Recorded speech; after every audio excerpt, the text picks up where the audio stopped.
What's up, guys? Welcome to a new video. I've got a fun one for you. I've got two packages recently in the mail while I was at Sheep Show.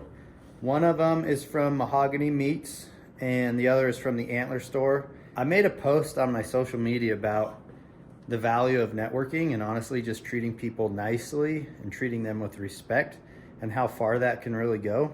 So a couple cool stories here. I met the owners of Mahogany Smoked Meats in the elevator in my hotel in Reno. And then Chris Bodine, I think is how you pronounce his last name. He's the owner of the Antler store and he's also an antler buyer out in Texas. He reached out through Instagram and wanted to gift me some antlers. No strings attached. He's got tons of antlers because he's one of the most respected and probably the biggest antler buyer down in Texas. So he gets a lot of whitetail and exotics, things that, you know, maybe I wouldn't have access to. The Antler store is actually a website that sells antlers, axis deer, fallow, whitetail, you name it. I'll put a link in the description so you guys can go check it out, but at least go to Instagram and give him a follow.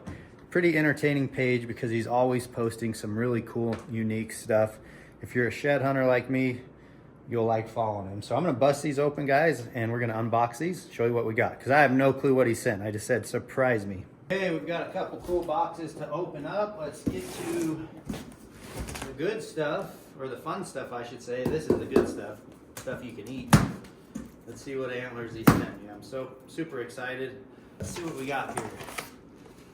A personal handwritten note with a koozie and a card from the business. And then these are antlers. I don't know what the heck they are. Let's find out.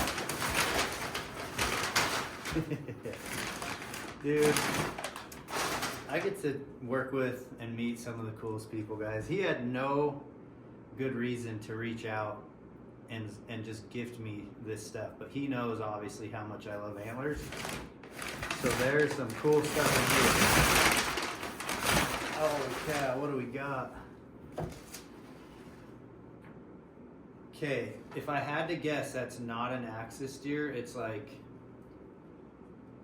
I don't even know what they're called. I can't remember the name, but I'm pretty sure that's not an axis deer. It's, but if I understand correctly, this is another type of deer. I can't remember what it is or where it's from, but I can see it in my head. So that would be the first one in my collection I've ever had. That is super cool. This one, I'd say, is a non-typical axis deer if I had to guess. And guys, I've been around axis deer quite a bit in Texas and Hawaii. I've picked up dozens of sheds. I've seen hundreds of sheds in not only my collection, but many others who are local. And non-typical axis are so rare. The fact that this thing not only has its normal point with an acorn, two extras, and then the main beam with all this acorn right here and all this webbing, like that is so unique and so rare. Super cool, Chris. Thank you. All right, we got a fallow deer. I think I have one fallow deer in my collection, which I've actually found while hunting in New Zealand, but this one is way bigger. And I've always wanted to go find some fallow deer sheds, and they're obviously in many other countries, and I think they have them in Texas, low fence, at least high fence. Obviously, I don't know if they have them wild in Texas, like if they've escaped the high fence and become like an exotic like the axis deer, but that is a gorgeous fallow deer shed, big old palm, so unique, so different. It's really like a mule deer meets a moose. That's how I've always felt about fallow deer, so that is a keeper. Love it. What the freak? So far all of these are natural shed antlers, natural color. I can tell none of them are colored or hardly even bleached white. I don't know what the heck this is, guys. Again, I think I can picture it in my head, but I don't know what that animal is called.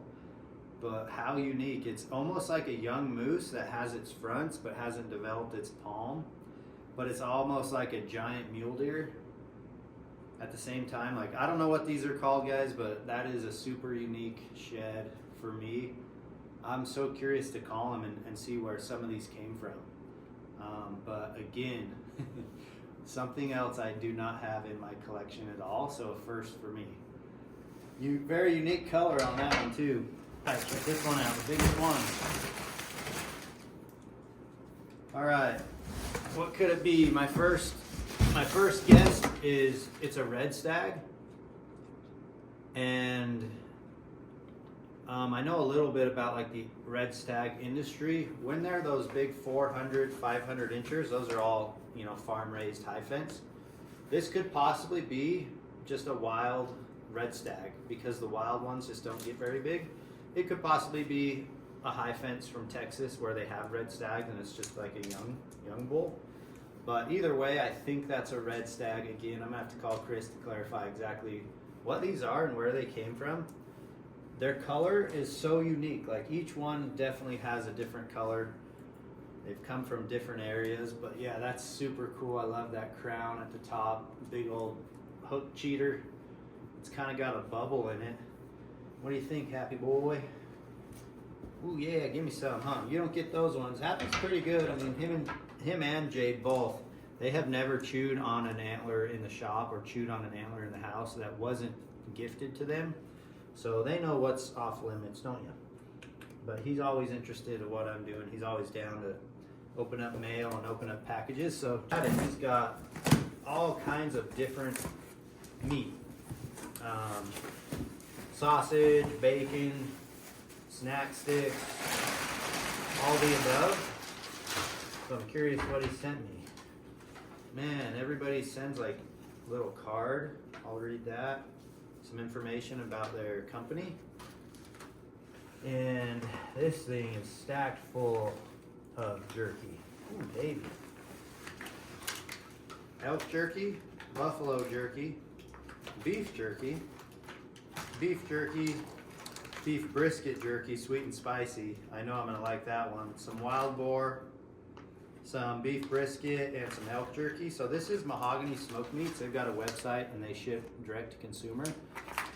High quality product, I can tell. So I'm excited for that, and I am stoked on this. I don't eat a ton of pork while I'm on this animal-based diet, but trust me, I do eat a handful of bacon, and that is some good-looking, thick-cut, double-smoked bacon. So I'm gonna have that with some eggs and avocado later. But thank you guys. If you ever end up seeing this, I appreciate you sending this. The packaging was great. It's insulated with some ice bags, so I can actually freeze those and use them, which I'm gonna need to do for my, as I diet and stuff. So super excited. Thank you both, Smoked Meats. Thank you, Antler Store. I appreciate it. And for you guys who are watching, go check them out. I'll put a link in the description for both of these brands. And me and Happy are gonna go eat some food, huh? Should we snack on some of this? I bet he wants some of that. All right, we're digging into the buffalo already. I wanted to try that. It's buffalo jerky with peppered flavor. First off, natural cut jerky is my favorite. I don't mind the burger style that they shoot through the tube and make, you know, either sausage sticks or jerky style that is out of ground, but natural cut's my favorite. This stuff is so good. It's like the perfect thickness. It's not super dry. It's not like weird and wet that would kind of trip you out. Buffalo, thumbs up on buffalo so far, but honestly the one I think I'm gonna like the most, I'm kind of saving, is sweet and spicy. These guys are family. They get what I get, huh? You like that? Okay, now you're gonna have to drool on the floor so I can wipe it up. No more. Guys, I want you to watch this video right here on the side of the screen. This is Mav, and I found his Instagram page probably 6 to 8 months ago. And personally, I just thought, one, this dog is like super cool, super handsome, and super inspiring. And two, I just kind of think with my own dogs, I got Happy and Jade here now. I just think like, what would life be like, you know, if they got injured in a way to where they were disabled and needed wheels. It sounds like a lot of work, but I wanted to tell you guys about the next campaign we're doing at Rack Snack. So don't forget, The Rack Snacks is the Antler dog chew company that I have. We sell all kinds of antler chews, everything from small to jumbo to tines to antler dust, antler ropes. I actually have some new products on the website that I should show you guys. And the RAK of Rack Snack stands for Random Acts of Kindness. So this next campaign is super cool. I want to invite you guys to shop the website if you have any dogs or any antler needs. We've got burrs, we've got dog chews of all sorts. When you use discount code HELP at racksnacks.com, that is going to help us raise funds to bless a family and bless a dog who has a disability and needs some wheels. So Eddie's Wheels is the same company that built Mav's wheels, and they're custom wheels for dogs that need them, obviously. And we need to raise about $600 or $700. Imagine these guys, he got injured. God, I love these things. Happy and Jade. Happy's got so much energy. She's like, yo, dude, what's your problem? Happy, need to burn some energy, buddy. But guys, we need to raise some funds, and we're gonna do that through the sales of the antler chews. And when you use code HELP, you're gonna get 15% off the entire order site-wide. And then we're gonna try to raise, $500 to $700 to purchase a set of wheels for a dog and a family who needs them.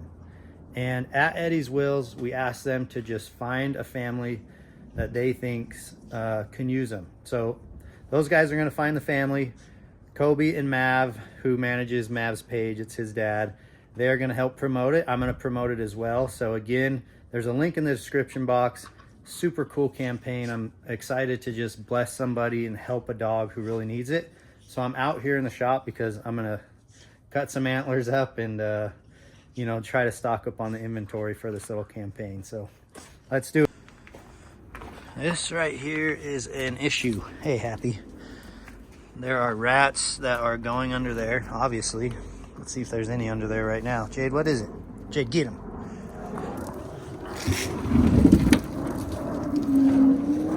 You guys see anything? We're gonna have to trap those suckers. I got a trap over there behind the shed. This is clearly where they're hanging out, so we're gonna get them. Up on the chopping block next, unfortunately, is just a really cool set I found probably 3 years ago or so. And he's a really nice bull, but unfortunately he's broke. I've set him aside and tried to sell him to people just as a set, but the hardest part about selling them, guys, I'll be honest, is they're worth so much more as a dog chew. So if I got to raise funds to do more acts of kindness, and part of that is to sacrifice, all these sheds I find, and so be it. There will always be more. Best thing about shed hunting is it is replenished every year. Deer, elk, and moose will shed each year, and there's always more to be found. But this was a fun set to find. I glassed them up. I remember it clear as day, but they're getting cut.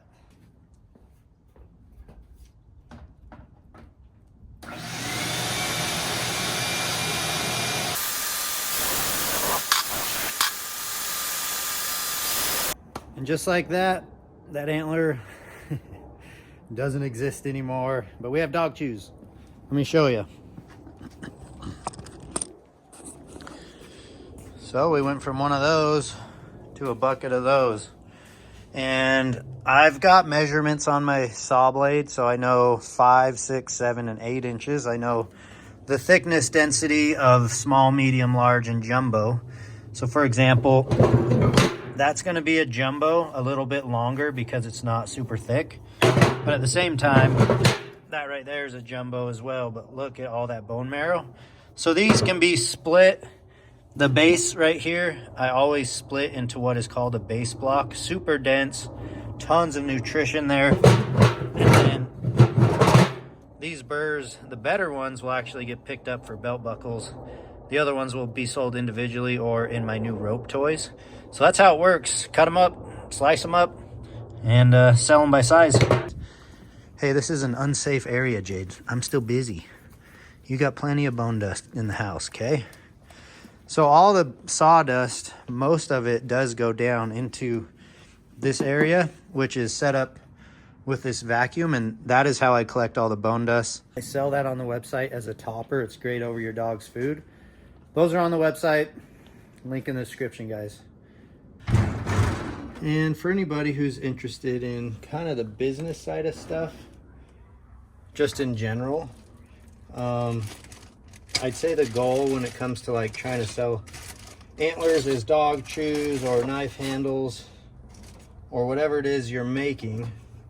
For me, it's the dog chews. Is I'm trying to find out the best way to monetize the entire antler. And one thing that I always just ended up having a lot of is these elk burrs, and I try to figure out like what can I do with them. The bigger ones typically get used for belt buckles. I've got a guy who comes and buys like the biggest, but they have to be perfect. You know, he's getting the cream of the crop.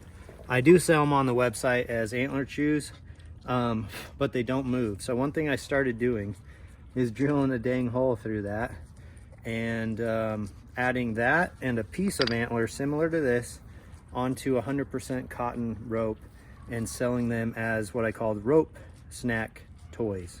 So you get 2 pieces of antler and you get about a foot. Well, it's about 2.5 feet, but then it's got 3 knots. So it turns out to be a little over a foot long. And these are selling like hotcakes. They can't keep them in stock. So it's fun for the dog. Obviously a rope toy is just fun for them to tote around, even chew on the cotton rope. And obviously it makes it harder for them to access the dog chews. So it keeps them busy, and these things last for a long time. What I found is it's actually the rope that seems to get torn up first. At least it was for these dogs. So I'm out here just drilling holes through burrs. These things are so dang dense, guys, but there's a lot of nutrition in the bottom of the burr. That's why sometimes when I cut them, you'll actually see blood. Happy's over here eating the shavings. This is my poverty setup. Get off of those. I use this old moose antler to drill on top of, so once it breaks through, I'm not drilling into wood or anything else that would, you know, contaminate this stuff. So antler to antler drilling, and it's not the best, but it works. Slow and steady, and you can break through the back of that. But these dogs, they like to lick the shavings, so that's that. All right, so here's an example of drilling through the other end, or drilling through a piece of elk tine. Obviously these are a little easier because the bone marrow, the drill bit will basically follow that soft stuff all the way through. So let me show you.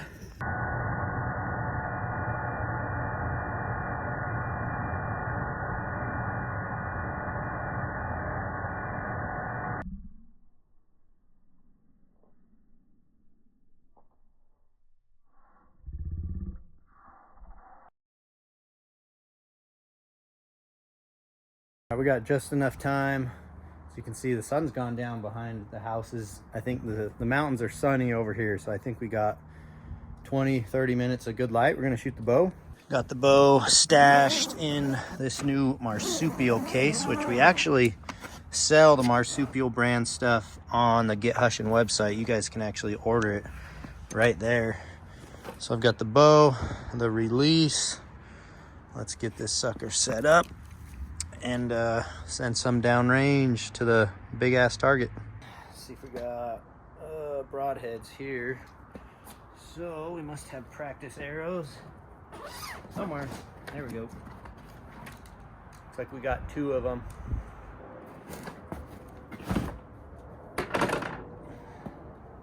It's been months, guys, since I shot my bow. I do not recommend this. Being a avid bow hunter, it's not good to go that long without shooting. You really need to train your muscles and have healthy habits and anchoring and leveling, and you really only get all that by shooting a lot, and I have failed to do so through the later season rifle hunts and just through the winter. So a lot of guys are online shooting their bows, getting me motivated, just kind of cruising social media today to send some. So I've got this Ultra View sight on there. I love this white sight window. That really brightens it up, and I just got to make sure I am on my 30, 40, 50. See that little lever right there? That's how you release that to dial. So I do it 30, 40, 50 just because I rarely shoot underneath that. And if I do, it's still about the 30 pin for me. So I am gonna aim at the deer. There's a piece of red tape. I'll aim right at the red tape with my 30, and I think I'll be hitting like 2 to 4 inches high. But there's only one way to know.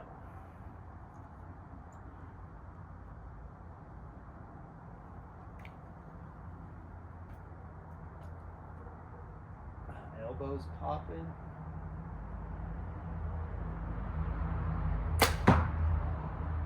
High left. Send another one.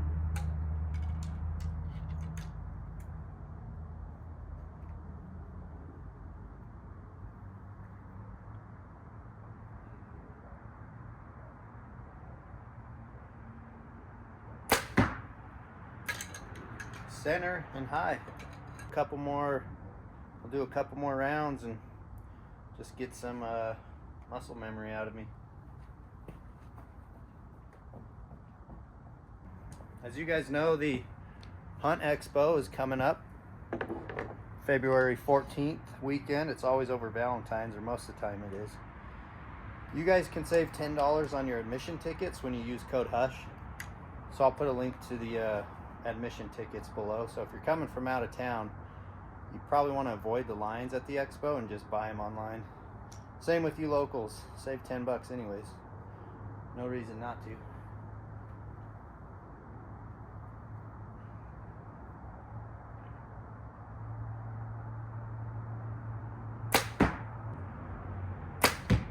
Oh, hold that high.